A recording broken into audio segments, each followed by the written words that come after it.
وتعالوا نعمل مع بعض اليوم حلا الفيمتو، جدا سهل وسريع بارد ومنعش، وأهم شي الطعم يا جماعة جدا خرافي. فيلا نشوف الطريقة.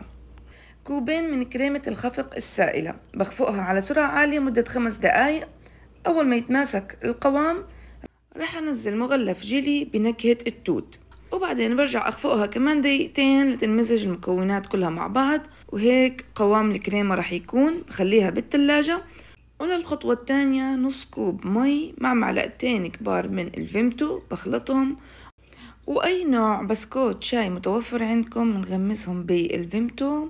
أنا عملت طبقتين من البسكوت، وبعدين بنزل الكريمة عليها. بنوزع الكريمة بالتساوي وبخليها بالتلاجة لنحضر الطبقة الثالثة. نص كوب مية سخنة بننزل عليها مغلف من جيلي التوت، بحركها كتير منيح ليدوب. بعدين بننزل نص كوب مي باردة ومعلقتين من الفيمتو، بقلبها كتير منيح وبخليها بدرجة حرارة الغرفة لتبرد تماما.